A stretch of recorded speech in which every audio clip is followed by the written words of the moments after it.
আজকের আলোচনার বিষয় হচ্ছে today's topic is the path of life to the lifeless. ঈশ্বরের প্রাণের শব্দ প্রাণীর ভিতরে প্রাণের স্পন্দনকে নিয়ে আসা। এটি কোনো প্রকৃতির গল্প এমনটি নয়, মানুষের হৃদয়ের গল্প তাও নয়, রূপকথার গল্প, আশার গল্প এমনটি নয়। এটি হচ্ছে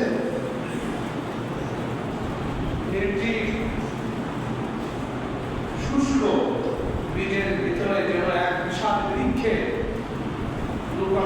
লুকিয়ে থাকার গল্প। এটি হচ্ছে পরমাণিক জবাবদিহিতার গল্প।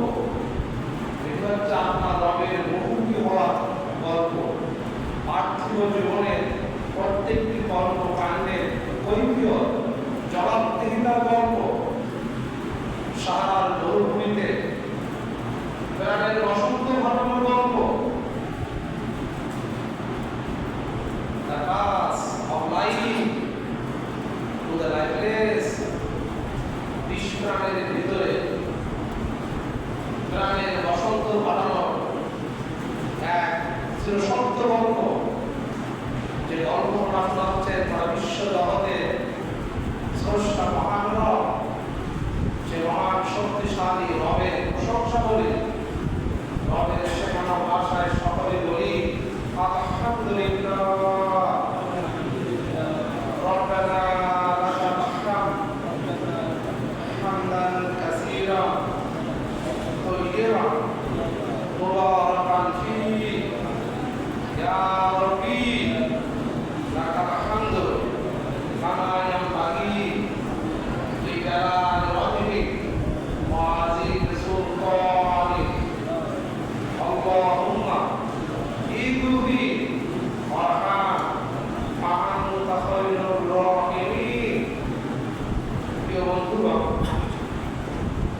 এই পৃথিবীতে যুগে যুগে অসংখ্য আম্বিয়া আলাইহিস সালাম পৃথিবীর মানব মণ্ডলের সামনে আল্লাহর পক্ষ থেকে যুগে যুগে আনলিমিটেড বার্তাবাহক এসেছেন। সমস্ত বার্তাবাহক এক ধরনের মেসেজ দিয়েছেন। এখানে তারা ভিন্ন ভিন্ন মত দিয়েছেন, ভিন্ন ভিন্ন আলাদা কথা বলেছেন। এমনকি অভিন্ন মেসেজ দিয়ে পৃথিবীর মানব মণ্ডলীকে জানিয়েছেন যে আমরা সবাই এক রবের পক্ষ থেকে বার্তাবাহক হিসেবে এই পৃথিবীতে প্রেরিত হয়েছে। আল্লাহ পাক বলে যাচ্ছেন লা তুফাররিকু বাইনা আহাদিন মির রাসূল। আমি যত রাসূলকে পৃথিবীতে পাঠিয়েছি তাদের ভিতরে কোনো রকমের পার্থক্যের সৃষ্টি আমি করিনি। সমস্ত আম্বিয়া আলাইহিস সালাম এক ধরনের বার্তা দিয়ে যাচ্ছেন, এক ধরনের মেসেজ ছড়াচ্ছেন।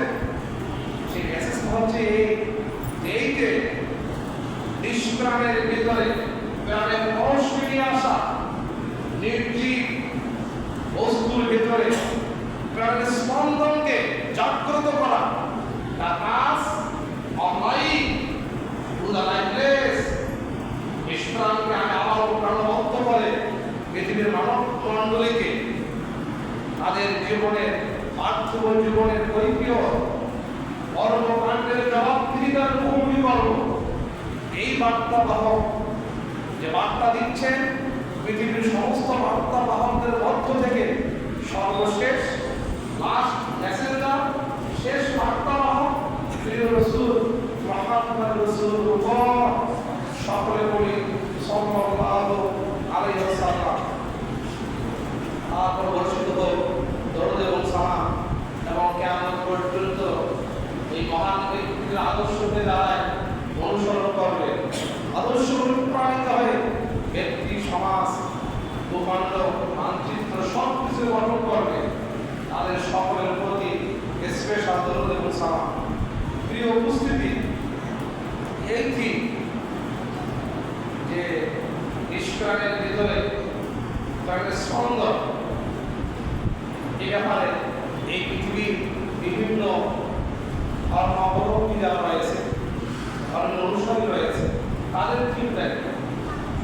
যেমন আমাদের দেশে মুসলিমদের পাশাপাশি আমরা হিন্দু সম্প্রদায়কে দেখতে পাই, সেই সাথে আমাদের প্রতিবেশী ভারত, হিন্দুস্তান প্রতিবেশী, তাদের থিম দেখে, তাদের সাহিত্যিক গান সঙ্গীতের থিম কি এবং আমাদের থিম কি, এবং সেই যুগে জাহেলি যুগে মুসলিমদের থিম কি ছিল আসুন, এবং কোরআনে কারীম কিভাবে এর সুস্পষ্ট জবাব দিয়ে পৃথিবীর মানব মণ্ডলের দৃষ্টিকে আগিয়ে দিচ্ছে, সত্যকে ওপেন করে দিচ্ছে, যাতে করে পৃথিবীর মানুষ সত্যকে জানতে পারে। আমি সর্বপ্রথম সনাতন ধর্ম অনুসারী যারা রয়েছে তাদের ঠিক কি সেদিক দিয়েই শুরু করব। হিন্দুদের ভেতরে একটি ব্যাপক তারা বিশ্বাস করে যাচ্ছে যে এই পৃথিবীতে আজকে যা কিছু করে যাচ্ছে, যেমনটি তারা বলে আজকের জীবনে তোমার সফল এবং তোমার জীবনের বিফলতা অতীতের কর্মকালে সমষ্টি মাত্র, এমনি ভাবেই তারা বোঝাচ্ছে যে নিষ্প্রাণের ভেতরে আবার প্রাণের স্পন্দন, প্রাণের সুখ্রা পৃথিবীর মানব মণ্ডলী তারা জানান দিচ্ছে। এই ঠিককে আরো শক্তিশালী, আরো বেশি গতিশীল করার জন্য জীবনানন্দ দাশ তিনিও বললেন যে নিষ্প্রাণের ভেতরে প্রাণের পরশ, এটি বাস্তব। তার লেখকের মধ্য দিয়ে ভারতীয় উপমহাদেশের সমস্ত মানুষকে জানান দিচ্ছে যে আমরা মারা যাব, মরে যাব, প্রাণহীন হয়ে যাব, কিন্তু এখানে শেষ নয়, আবার প্রাণবন্ত হয়ে এই পৃথিবীতে ফিরে আসবো।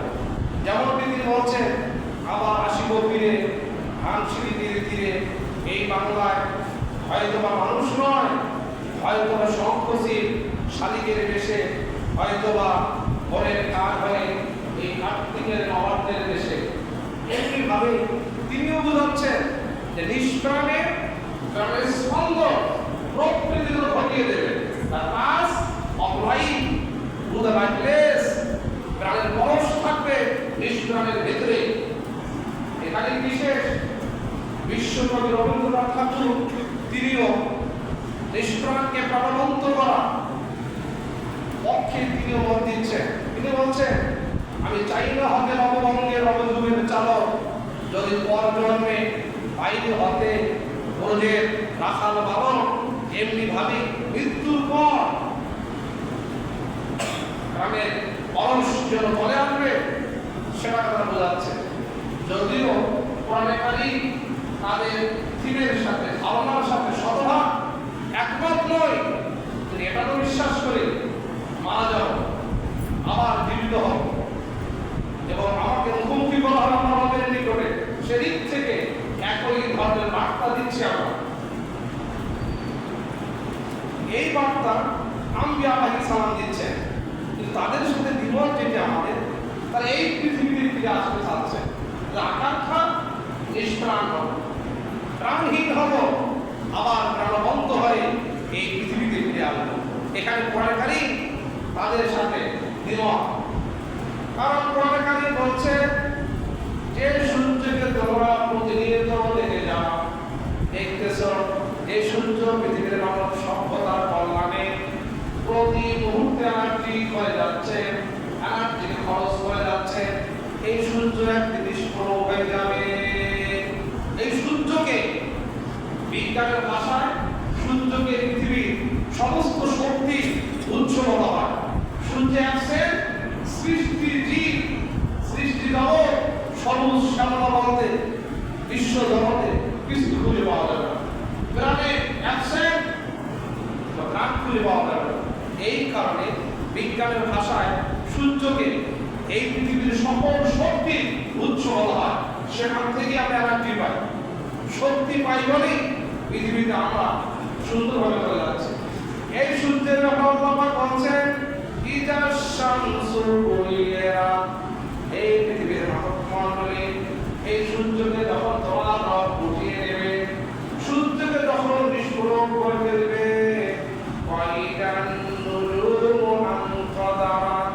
এবং সেই দিন ঊর্ধ্ব আকাশের নক্ষত্র তোমরা দেখো, সেই নক্ষত্রগুলো একটা একটা করে এই পৃথিবীতে খসে পড়বে। সূর্য বিস্ফোরণ নক্ষত্র কারে বলে? যাদের নিজস্ব আলো আছে। আমরা যে সূর্যকে দেখি, এই সূর্যের মতো আনলিমিটেড নক্ষত্র দিয়ে আল্লাহ পাক বিশ্ব জগৎকে সৃষ্টি করেছেন। আলোর গতি প্রতি সেকেন্ডে 1,86,000 মাইল, প্রতি সেকেন্ডে 1,86,000 মাইল এই গতিতে নক্ষত্রগুলো থেকে আলো ছড়াচ্ছে পৃথিবীর দিকে। পৃথিবীর সৃষ্টির শুরু থেকে আজ পর্যন্ত, এখান থেকে কিয়ামত পর্যন্ত এই গতিতে নক্ষত্রগুলো থেকে আলো আসতেছে। আজ পর্যন্ত পৃথিবীর মাটিকে স্পর্শ করতে পারে নাই, এবং কিয়ামত পর্যন্ত বিজ্ঞানীরা বলছেন যে স্পর্শ সম্ভব নয়। অথচ আলোর গতি প্রতি সেকেন্ডে 1,86,000 মাইল এই গতিতে আসতেছে। তাহলে সৃষ্টি জগতের বিশালতা, এই সৃষ্টি আমরা যেটা রাতের অন্ধকারে ওই যে বিট করে তারাগুলো দেখি, তার দ্রুত কত দূরে, twinkle little star, how I wonder what you are, beat করে চলে যাচ্ছ, কত উপরে তুমি, তোমার সৌন্দর্য, তোমার দূরত্ব দেখেই আমি অবাক হয়ে যাচ্ছি। লাইকে ডায়মন্ডের আলো ছড়াচ্ছ, এই সুন্দর সৌন্দর্য থাকবে না। আল্লাহ পাক বলছেন সব কিছুকে আমি কি করব? আল্লাহ পাক বলছেন সূর্য এবং চন্দ্রকে আমি একত্রিত করে ফেলবো, সৃষ্টি জগৎকে ক্লোজ করে ফেলবো। যে বিগ ব্যাং, যে বিশ্ব জগৎকে আমি সূচনা করেছিলাম, সেই বিগ ব্যাংকে ক্লোজ করে নিব। চন্দ্র, সূর্য, গ্রহ, নক্ষত্র, সৌর আদি বিশ্ব জগতের যা কিছু তোমরা দেখো, সব কিছুকে এক জায়গায় নিয়ে আসবো। আদি এই পার্থিব জগতে আরেকবার ফিরে আসবো। অনেকারী এইভাবে পরামর্শ দেয় না, এখানে তাদের সাথে, মুশরিকদের সাথে, হিন্দুদের সাথে আমাদের মতপার্থক্য করেছে, কিন্তু এখানে আমাদের কোনো মতপার্থক্য নেই। নিষ্প্রাণকে প্রাণবন্ত করা রবের জন্য, স্রষ্টার জন্য, সৃষ্টিকর্তার জন্য অসম্ভব। এরা তাও পাহাড় বলছে না, আমরাও বলছি। কারণ বলছি নিষ্প্রাণের ভেতরেই প্রাণের অসত্য ঘটানো একজন রবের জন্য, স্রষ্টার জন্য, ক্রিয়েটরের জন্য ইটস নট ইম্পসিবল, অসম্ভব নয়। কিন্তু সেই যুগে, পদার্থন যুগে, জাহেলি যুগে মুশরিকগণ, কাফেরেরা, তারা আল্লাহ রাসূল যখন তাওহীদের বাণী ছড়াচ্ছিলেন, তাওহীদ সৃষ্টিকর্তা একজন, একক, অদ্বিতীয়, তাকে নিত্য স্পর্শ করে না, ওরা রোগকে তাকে স্পর্শ করে না, তার মা নেই, বাবা নেই, এসব কিছুর ঊর্ধ্বে মানবীয় দুর্বলতা, মানবীয় কোয়ালিটি থেকে মুক্ত হচ্ছে তোমার রব। সুতরাং তুমি তোমার নিজেকে যেভাবে পাবো ওইভাবে তোমার রবকে ভাবার সুযোগ নেই। কোরআনে কারিমের ভেতরে আল্লাহ পাক তাওহীদের ধ্বনি দিচ্ছেন কিভাবে? কুল হুয়াল্লাহু আহাদ, আল্লাহুস সামাদ, লাম ইয়ালিদ ওয়া লাম ইউলাদ ওয়া লাম ইয়াকুল লাহু কুফুয়ান আহাদ। নবী আপনি বলে দেন, আপনার রব, আপনার সৃষ্টিকর্তা এক, অদ্বিতীয়। তিনি কারোর ফলে নন, তিনি কাউকে জন্ম দেননি, তাকেও কেউ জন্ম দেয় নাই। আকাশ আর জমিনে তোমার রবের সমকক্ষ কেউ নাই। ও সিমিলারিটি রাখি নাই, ও সাদৃশ্য রাখি নাই, ও এক্সাম্পল রাখি নাই। পৃথিবীর কোনো বস্তুর সঙ্গে তোমার রব তুলনীয় নয়, ও সাদৃশ্য রাখি নাই আমি। যখন আল্লাহ রাসূল এমনি ভাবে তাওহীদের বাণী ছড়াচ্ছিলেন, তদানীন্তন সমাজের লোকগুলো যারা বহু ঈশ্বরে বিশ্বাস করত, তাদের তাদের ভিতর থেকে বিশ্বাস করতে লাগলেন রব একজন, সৃষ্টিকর্তা একজন, এবং তিনি কোনো কিছু নির্ভর করে না। যেই রব, যেই প্রভু, যেই দেব দেবীগুলো আমাদের উপর নির্ভর করে, আমাদের উপর ভিত্তি করেই এক স্থান থেকে আরেক স্থানে যাতায়াত করে, এগুলো আমাদের উপর নির্ভরশীল। সুতরাং আমরা ওই সমস্ত জড়বস্তুর উপর নির্ভর করতে পারি না। এমনিভাবে তাওহীদের সুমহান বাণী, একত্ববাদের বাণী আল্লাহ রাসূল ছড়াচ্ছিলেন। তার খুব একটা দ্বিমত করলেন না, এত দিলেন না, বাধার সৃষ্টি করলেন না।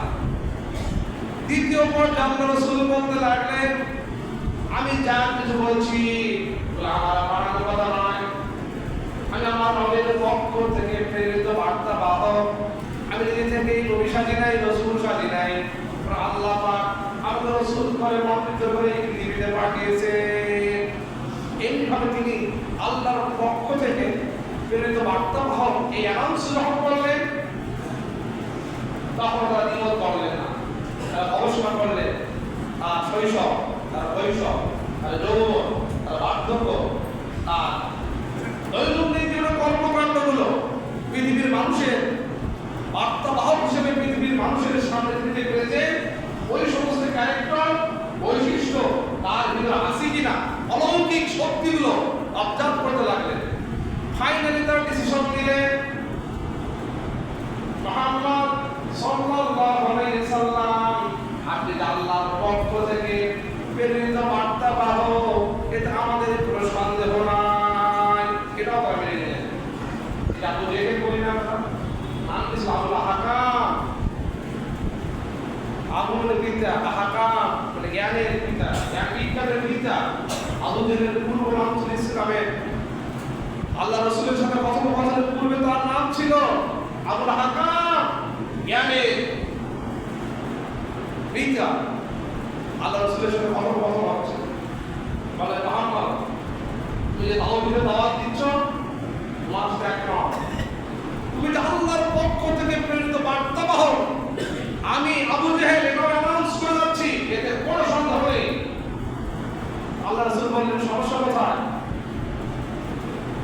তিনি বলছেন, সব মানতে পারি, কিন্তু তুমি আল্লাহর পক্ষ থেকে প্রেরিত বার্তাবাহক এটাও মানতে পারি। আল্লাহ এক একক এটাও মানি, কিন্তু আমার পূর্বপুরুষের ধর্মকে ছেড়ে দিয়ে তোমার ধর্মের দিকে আসা আমার জন্য সম্ভব নয়। এটা মানতে পারি, এটা মানতে পারি। এমনিভাবে তদানীন্তন সমাজের যে লক্ষ্য হচ্ছিল তাওহীদ, রিসালাত, যখন তিনি অ্যানাউন্স করলেন, খুব সমস্যা হলো। এরপরে যখন আল্লাহ রাসূল বলতে লাগলেন তাওহীদ, রিসালাত, আর একটা কথা বলতে লাগলেন আখিরাত, এই জীবন ফুরিয়ে যাবে, এই পার্থিব জীবন ক্লোজ হয়ে যাবে, পরিসমাপ্তি হয়ে যাবে, আবার তোমাদেরকে পুনরুজ্জীবিত করা হবে, তোমার রবের মুখোমুখি করা হবে। শৈশব, কৈশোরে, যৌবনে, সারা জীবনকে দিয়া যা কিছু করেছ সব কিছুকে কিয়ামতের দিন তোমার সামনে উন্মুক্ত করা হবে। এরপর ভিত্তি করে জবাবদিহিতার মুখোমুখি করা হবে। এই দাওয়াত যখন ছড়িয়েছে, তখন হতবাক হয়ে গেলেন। কি আশ্চর্য কথা! পবিত্র কোরআন কারীমের ভাষায় আইজা মিতিনা ওয়া কুন্না তুরাবা তুরাবা ওয়া ইজামা আইন্না লামাবউসুন। তারা বলছে, কাফিররা বলতে লাগলেন, মুহাম্মদ সাল্লাল্লাহু আলাইহি ওয়াসাল্লাম, আইজা মিতিনা, আমরা তো মারা যাব, ওয়া কুন্না তুরাবা ওয়া ইজামা, মারা যাব, মাটির সঙ্গে মিশে যাব, ধুলোবালিতে পরিণত হয়ে যাব, সেখান থেকে আবার আমাদেরকে পুনরুজ্জীবিত করা হবে। কি আশ্চর্যপূর্ণ কথা বলো তুমি! এটা কি করে সম্ভব? মুহাম্মদ সাল্লাল্লাহু আলাইহি ওয়াসাল্লাম কথা নিতেন, হে রাসূল, আল্লাহর পক্ষ থেকে তুমি প্রেরিত বার্তাবাহক, চলো। আজ থেকে অনেক আগে যে কবরগুলো যেখানে তারা মারা গেছে, শুয়ে আছে, মাটির সঙ্গে মিশে গিয়েছে, সেই কবরগুলো ঘুরে ঘুরে সেখান থেকে পুরাতন হাড়গুলো বের করত। সে হাড়গুলো বের করে পাথরের সঙ্গে তারা পাথর মিশিয়ে, ভাষা দিয়ে, পাথরের সঙ্গে ভাষা দিয়ে সেখানে পাউডারে পরিণত করত। সে হাড়গোড় দিয়ে তৈরি পাউডারগুলো হাতের তালুতে নিত, মুহাম্মদের সামনে আসতো। মুহাম্মদ এই রকমের হাড়গুলো বলে কি আমরা ধুলোবালিতে পরিণত হয়ে যাব। হাতে নিত, ফু দিত, ফু দিয়ে উড়ে দিত, বাতাসের সঙ্গে মিশে যেত। বলতো মুহাম্মদ এই ধরনের কঠিন পরিস্থিতি থেকে আবার আমাদেরকে কেমনে পুনরুজ্জীবিত করা হবে, কি করে সম্ভব? এটা আমরা ভাবতে পারি। তারা বললেন সম্মান না, কিন্তু আবার আমাদেরকে পুনরুজ্জীবিত করা হবে, পার্থিব জীবনের অবধিদের মুখোমুখি করা হবে, এটা মানি। আল্লাহ রাসূল যুক্তি দিতে লাগলেন, দলিল দিতে লাগলেন। আপনি বলেন তো কোরআন হাদিস বাদ দিয়ে আপনার বিবেক কি বলে? পুনরুজ্জীবিত হবে না? বিবেক কেমন বিবেক? দেখেন এখানে আমরা মনে করেন এখানে আছি 200 বা 300, সেকেন্ড ফ্লোরে আছে, থার্ড ফ্লোরে আছে, মনে করেন এখানে 900 আমরা মনে করেন প্রেজেন্ট। একদম সন্ত্রাসী আসলো, শক্তিশালী বোমার বিস্ফোরণ ঘটালো, পুরো বিল্ডিং অফ হয়ে গেল, 900 লোক এখানে মারা গেল। আইন শৃঙ্খলা বাহিনী চলে আসলো, সেই সন্ত্রাসীকে অ্যাটাক করলেন, ধরে নিয়ে গেলেন, বিচার প্রক্রিয়া শুরু হলো। কয়েকদিন পর অ্যানাউন্স করা হলো সেই সন্ত্রাসীকে ফাঁসিতে মৃত্যুদণ্ড দেওয়া হয়েছে, মৃত্যুদণ্ড দেওয়া হলো। পৃথিবী ক্লোজ। আপনি বলেন তো এখানে কি ঘাটতি হয়েছে? এটা জাস্টিস হয়েছে? 900 লোক হত্যা হলো, মারা গেল, 900 লোকের বিনিময়ে একজন সন্ত্রাসীকে ফাঁসিতে ঝোলানো হয়েছে। তাহলে 900 লোক সমান একজন সন্ত্রাসী। আপনার বিবেক, পৃথিবীর বিবেক, মানুষের বিবেক কি এইভাবে বিচার করে? বলেন এটা কি বিচার হলো? তাহলে এই বিচারটা কখন সম্ভব হতো? এমন একদম শক্তিশালী ক্রিয়া করে প্রয়োজন যিনি এই সন্ত্রাসীকে 900 বার জীবিত করতে পারবে, 900 বার একইভাবে বোমা বিস্ফোরণ ঘটিয়ে হত্যা করতে পারবে। এটা কার জন্য সম্ভব? মহান রব সৃষ্টিকর্তা বলছেন এই পৃথিবীর মানুষ তোমরা যে ধরনের বিচার করো না কেন, এর রিয়েল জাস্টিস পৃথিবীর মানুষের দ্বারা সম্ভব নয়। রিয়েল জাস্টিসের প্রয়োজনই আরেকবার মৃত্যুর পরে পুনরুজ্জীবিত হওয়া, এটা বিবেকের দাবি। সুবহানাল্লাহ বলে তা না হলে পৃথিবীতে জাস্টিস হবে না। আমেরিকা যত লোক হত্যা করলো বোমা বিস্ফোরণ ঘটিয়ে, নেতানিয়াহু, ট্রাম্প যা কিছু করেছে, এই বিমানটাকে হত্যা করলে কি সে জাস্টিস হবে? কখনো হবে না, কখনো হবে না। আল্লাহ রাব্বুল আলামিন বলছেন হে পৃথিবীর মানব মণ্ডলী, আল্লাহ পাক বোঝাচ্ছেন কোরআন হাদিস বাদ দিয়ে যদি বিবেক দিয়ে প্রশ্ন করো, নিজের বিবেককে এই পৃথিবীর জাস্টিস এস্টাবলিশ করার খাতিরে হলেও আরেকবার তোমাদেরকে পুনরুজ্জীবিত করা দরকার। আরেকবার পুনরুজ্জীবিত হয়ে এই সত্যতার মুখোমুখি করতে হবে, বিবেক করে। কিন্তু শুধু বিবেক বললেই তো হবে না। আসলে মৃত্যুর পরে আবার নিষ্প্রাণের ভিতরে প্রাণের স্পন্দন নিয়ে আসা সম্ভব কিনা, the pass of life to the lifeless. নিষ্প্রাণের ভিতরে প্রাণের পরশ, প্রাণহীনকে প্রাণের স্পন্দন নিয়ে আসা, রবের জন্য it's easy task for you creator. রবের জন্য এটা একটা সহজ বিষয়। আল্লাহ বলছেন হে পৃথিবীর মানব মণ্ডলী, তোমরা এই বিষয়টি নিয়ে ভাবতেছো এটা কি করে সম্ভব? আল্লাহ পাক শোনাচ্ছেন পবিত্র কোরআন কারীম থেকে, আওয়ালাম ইয়ারাউ কাইফা ইউবদিলুল্লাহুল খালক সুম্মা ইউঈদু ইন্না যালিকা আলাল্লাহি ইয়াসীর। আল্লাহ পাক বলছেন সূরা আল-কাবুত আসর 90, আল্লাহ পাক বলছেন আওয়ালাম ইয়ারাউ, তোমরা কি পর্যবেক্ষণ করো না, ভাবো না, গবেষণা করো না? কাইফা ইউবদিলুল্লাহুল খালক, কাইফা মানে ইউবদিলু, সৃষ্টি করলেন আল্লাহ, আল্লাহ পাক সৃষ্টি করলেন। আল খালকুল, আল খালক সৃষ্টিকে কি আপনি সূচনা করলেন? তোমরা কি ভাবিয়ে দেখো না সুম্মা ইউঈদু, ও সেখান থেকে আবার পূর্বের অবস্থায় তিনি তোমাদেরকে ফিরিয়ে নিয়ে যাবেন। ইন্না যালিকা আলাল্লাহি ইয়াসির, it's easy, very easy for your creator, for your Allah, তোমার রবের জন্য এটা একেবারে সহজ বিষয়।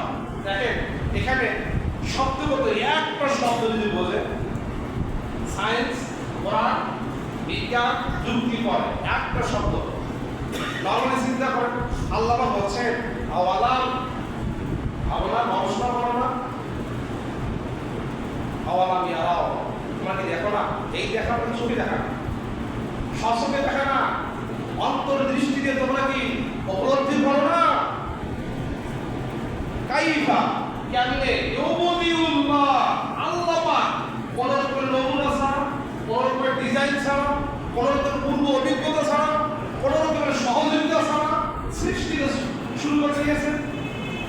দেখেন আপনি আমি এই পৃথিবীতে আসার পূর্বে কি ছিলাম? নিষ্প্রাণ ছিলাম।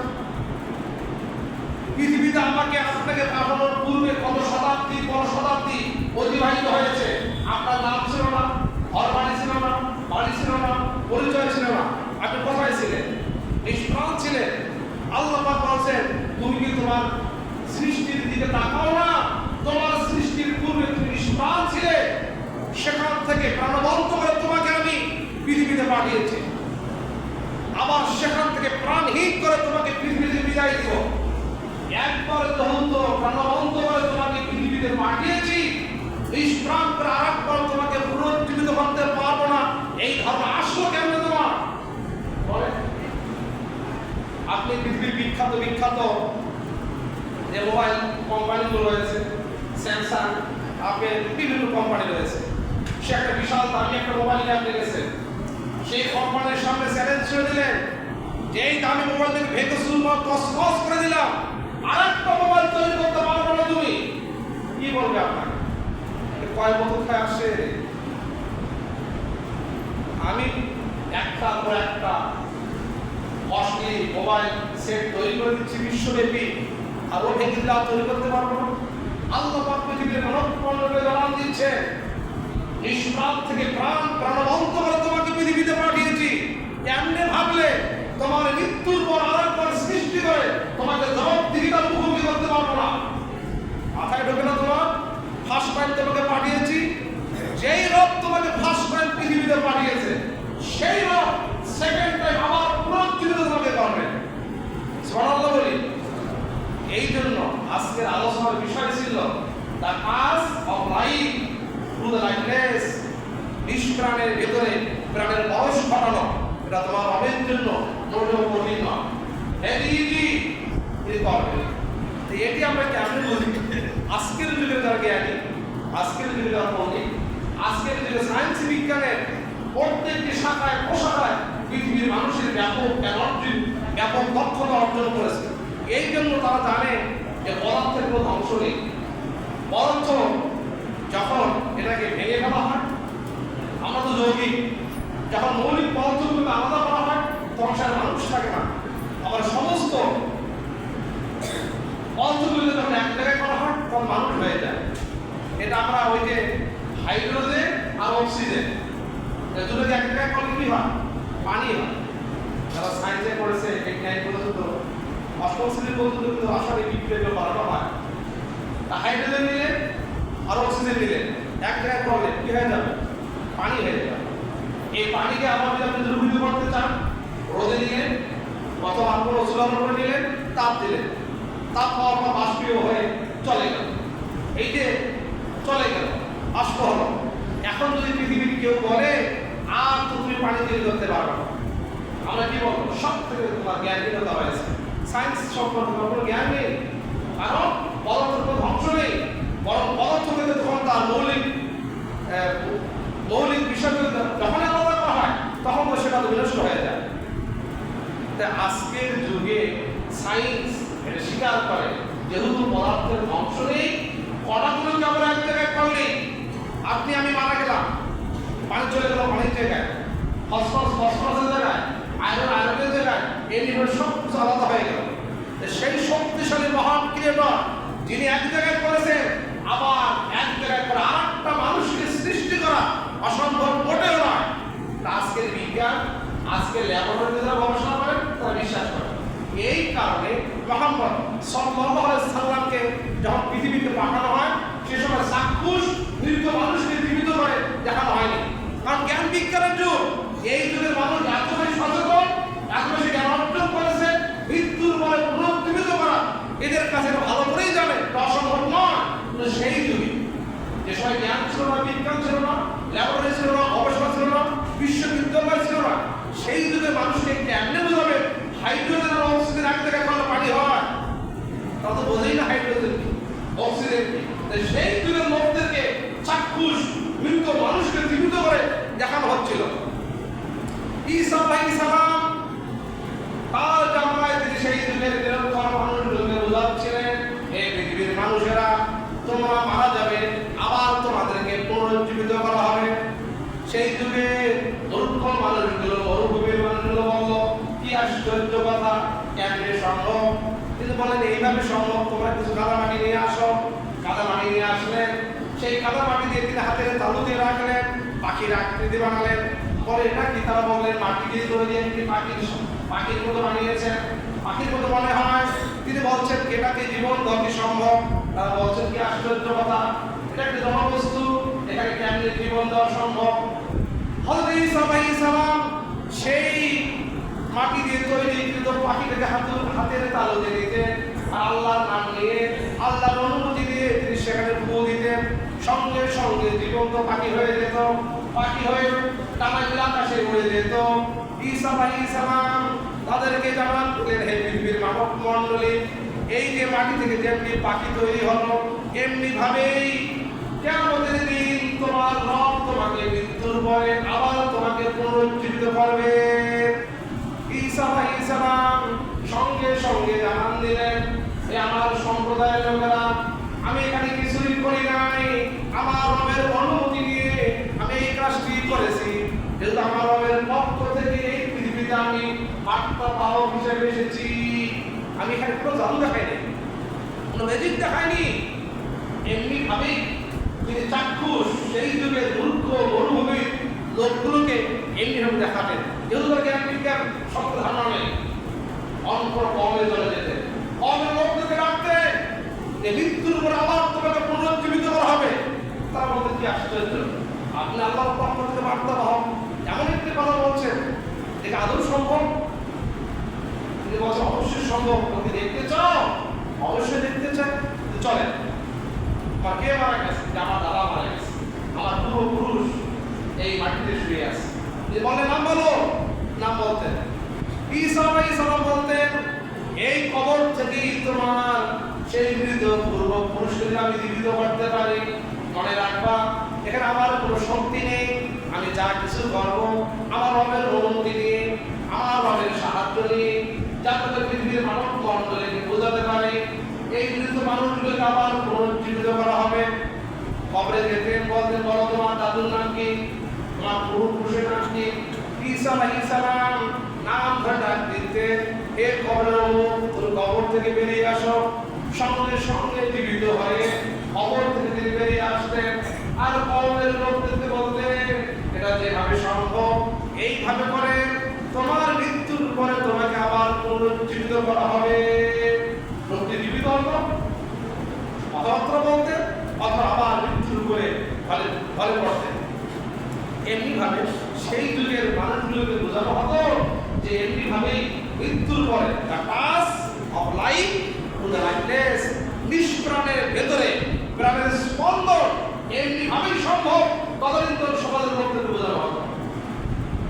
আজকের যুগে, জ্ঞান বিজ্ঞানের যুগে, বিশ্বনবী যখন পৃথিবীতে আসলেন সেই যুগটাকে বলা হয় সাহিত্য চর্চার যুগ, জ্ঞান বিজ্ঞানের যুগ। এই জন্য জ্ঞান বিজ্ঞানের যুগে যেহেতু রসুলকে পাঠানো হচ্ছে, এই কারণে ওই ধরনের ছোট অলৌকিক শক্তি আর দেখানো হচ্ছে না, বরং জ্ঞান বিজ্ঞান দিয়েই অলৌকিক শক্তির পবিত্র দেখানো হচ্ছে। বলা হচ্ছে এই পৃথিবীর মানুষেরা তুমি কি ভাবো না, আওয়ালাম ইয়ারাও, অবজার্ভ করো না, গবেষণা করো না, কেমনে কাইফা ইউবদিলুল্লাহুল খালক, কোনো নমুনা ছাড়া, মডেল ছাড়া, ডিজাইন ছাড়া,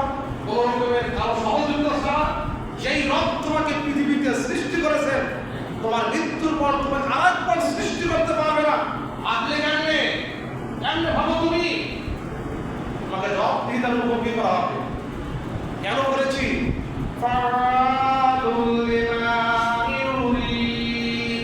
কোরআন কারীম বলছেন, আল্লাহ পাক বলছেন, আমি কেন এই সমস্ত রহস্যময় বিশ্ব জগৎকে সাজিয়েছি? এর জবাবদিহিতা আমি পৃথিবীর মানব মণ্ডলীকে দেই না। আমি যা খুশি তাই করি, যা বিধান দেওয়া সেই বিধানই পৃথিবীর মানব মণ্ডলীকে দিয়ে থাকি। আমি আমার কর্মকাণ্ডের কৈফিয়ত জবাবদিহিতা পৃথিবীর মানুষকে দেই না। ওরা বিশ্ব জগৎ আর কর্মকাণ্ডের জবাবদিহিতার কৈফিয়ত আমার কাছে, রবের কাছে দিতে বাধ্য থাকবে। আপনি আমি কেন পৃথিবীতে পাঠালেন, কেন আমার স্বাস্থ্য শরীর এরকম করলেন, এতগুলো মনে কেন আমার জীবনে, এই কৈফিয়ত জবাবদিহিতা সৃষ্টিকর্তা আপনাকে দেবেন। কিন্তু আপনার প্রত্যেকটি কর্মকাণ্ডের কৈফিয়ত জবাবদিহিতা আপনাকে দিতে হবে। আল্লাহ পাক সে কথা বলছিলেন, আওয়ালাম ইয়ারাও কাইফা ইউবদিউল্লাহু খালাকা সুম্মা ইউঈদু ইন্না যালিকা আলাল্লাহি ইয়াসীর।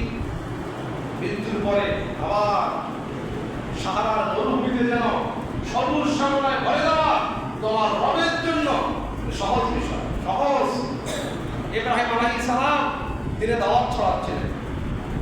ইব্রাহিম একজন আম্বিয়া আলাইহিস সালাম, তিনিও ভাবতেছেন আশ্চর্য, মারা যাবো, মিশে যাবো, আবার পুনরুজ্জীবিত করা হবে, এই যে ভাবতেছে। আল্লাহ পাক ইব্রাহিম বরাবর মেসেজ পাঠালেন, ইব্রাহিম ডোন্ট ইউ বিলিভ, বিশ্বাস হয় না এদিন তোমরা আবার পুনরুজ্জীবিত করবো? কিন্তু নবী মানুষ, আই বিলিভ, বিশ্বাস করি। আমার রব, আমি তৃপ্তি পাই না। রব্বি আরনি কাইফা তুহিল মাউতা, আমার রব, মনটা প্রবল আগ্রহ সৃষ্টি হয় মনের ভেতরে, কেমনে মৃত্যুকে জীবিত করো, প্লিজ সবই আমাকে দেখাও, আমি দেখতে চাই। রব্বি আরনি কাইফা তুহিল মাউতা, মৃত্যুকে কেমনে জীবিত করো তুমি, একটু দেখাও না আমাকে। আল্লাহ পাক বলেন, ইব্রাহিম রেডি হয়ে যাও, তোমাকে দেখাবো কেমনে মৃত্যুকে আমি জীবিত করি। ইব্রাহিম আলাইহিস সালাম, ইব্রাহিম তুমি চারটি পাখিকে ধরো, চারটি পাখিকে নিয়ে আসো। ইব্রাহিম আলাইহিস সালাম চারটি পাখির ছানাকে নিয়ে আসলেন। আল্লাহ পাক বলেন, ইব্রাহিম এই পাখির ছানাগুলোকে পোষ মানাও, এমন ভাবে পোষ মানাবা এই পাখিগুলো তোমার সাথে একটু সুন্দর বন্ধুত্ব গড়ে তোলে। ইব্রাহিম তাই করলেন। দিন চলে যায়, সপ্তাহ চলে যায়, মাস, বছর, পাখিগুলো বড় হয়ে গেলেন। ইব্রাহিম আলাইহিস সালাম যখন মরুভূমির দিকে যান, পাখিগুলো ইব্রাহিমকে অনুসরণ করে করে মরুভূমির দিকে যায়। ইব্রাহিম আলাইহিস সালাম যখন সেখানে যান, বাজারে যান, যেখানেই যান ইব্রাহিম আলাইহিস সালাম পাখিগুলোকে যেই মাত্র ডাকেন, সঙ্গে সঙ্গে পাখিগুলো ইব্রাহিম আলাইহিস সালামের কাঁধের উপরে আসে বসে, যেদিকে ইশারা করে সেদিকে যায়, খেতে দিলে তারা খাদ্য গ্রহণ করে। এমনি ভাবে পাখিগুলো যখন ইব্রাহিমের একান্ত অনুগত হয়ে গেল, আল্লাহ পাক বললেন, ইব্রাহিম তুমি তোমার পাখিগুলোকে ভালো করে চিনে রাখো। ইব্রাহিম বললেন, আমি আমার পোষা পাখিগুলোকে খুব ভালো করে চিনি। আল্লাহ পাক বললেন, ইব্রাহিম এই পাখিগুলোকে নিয়ে তুমি এবার উসু পাহাড়ে চূড়ায় চলে যাও। চারটি পাখিকে তিনি চলে গেলেন। আল্লাহ পাক বললেন, ইব্রাহিম এই পাখিগুলোকে তুমি এবার জবাই করো। ইব্রাহিম জবাই করলেন, বললেন মাংসগুলোকে এক জায়গায় মিক্সার করো। চারটি পাখির মাংসকে এক জায়গায় তিনি মিশিয়ে দিলেন। আল্লাহ পাক বললেন, ইব্রাহিম এই পাখির মাংসগুলো তুমি উঁচু পাহাড় থেকে তোমার চারদিকে ছিটিয়ে দাও। ইব্রাহিম ছিটিয়ে দিলেন, ছড়াই দিলেন। আল্লাহ পাক ইব্রাহিমকে বললেন, ইব্রাহিম উদুহুন্না, এবার তুমি তোমার পাখিগুলোকে ডাকো, ডাকো, অল ইওর বার্ডস, একটুকে ডাকো। ইব্রাহিম ভাবতেছে কি আশ্চর্য, পাখিকে তো আমি নিজে হত্যা করেছি, জবাই করেছি, যে মাংসগুলো বিভিন্ন জায়গায় ছড়াই দিয়েছি, ডাকবো কোথায়? আবার ভাবতেছেন, আল্লাহ পাক যদি বলেছেন ডাকো। ইব্রাহিম আলাইহিস সালাম ডাক দিলেন, হে আমার পাখিরা, কোথায় তোমরা চলে আসো। যেই মাত্র ডাক দিলেন, সঙ্গে সঙ্গে পাখিগুলো ছুটে আসলেন। ইব্রাহিম হতবাক হয়ে গেলেন। আল্লাহ পাক বললেন, ইব্রাহিম তুমি না বলেছিলে রব্বি আরনি কাইফা তুহিল মাউতা, আমার রব আমি দেখতে চাই মৃত্যুকে কেমনে জীবিত করো। ইব্রাহিম তুমি দেখেছো? ইব্রাহিম সিজদায় পড়ে গেলেন, কাঁদতে লাগলেন, হ্যাঁ আমার রব, আমি তো বিশ্বাস করি, কিন্তু আত্মতৃপ্তির জন্য দেখতে চেয়েছিলাম, আত্মতৃপ্তি পাচ্ছিলাম না, কেমন মৃত্যু বেরিয়ে করো। তা আপনি কি মনে করেন যে আল্লাহ তাআলার কঠিন কাজ? মোটেও কঠিন না। কেমনে যুগে যুগে আম্বিয়া আলাইহিস সালাম নিষ্প্রাণের ভেতরে প্রাণের স্পন্দন ঘটিয়েছেন, সেই কথাগুলো নিয়েই আয়াতের উপর ভিত্তি করে পরবর্তী তাফসীর পেশ করব। Headline: the pass of life to the lifeless. প্রাণহীনের ভেতরে প্রাণের স্পন্দন ঘটানো, it's not hard work for your creator. তা তোমার হবে জন্য ইজি বিষয়, ইজি। আল্লাহ পাশে কথা বলছিলেন, আওয়ালাম ইয়ারাও কাইফা ইউবদিউল্লাহুল খালক সুম্মা ইউঈদু ইন্না যালিকা আলাল্লাহি ইয়াসীর। এই পৃথিবীর মানব মণ্ডলী, তোমরা কি ভাবিয়া দেখো না কেমনে সৃষ্টির সূচনা করেছি, সুতরাং তোমার মৃত্যুর পরে আবার তোমাকে সৃষ্টি করতে পারবো না, কেমনে ভাবলে তুমি? বরং জেনে রেখে দাও, এটা তোমার রবের জন্য একেবারে সহজ বিষয়, একেবারে সহজ। তাহলে আসুন পরবর্তী জুমায় আমরা এই আয়াতের উপর ভিত্তি করে তাফসীর শুনবো, আল্লাহ পাক কেমনে মৃত্যু বেরিয়ে করে। আল্লাহ পাক আমাদের সবাইকে পবিত্র কোরআন কারিমের তাফসীর শোনা এবং বোঝা বাস্তব জীবনে এটাকে প্রতিফলন করা তৌফিক দান করুন। আমিন। ওয়া আখিরু দাওয়ানা আলহামদুলিল্লাহি রাব্বিল আলামিন।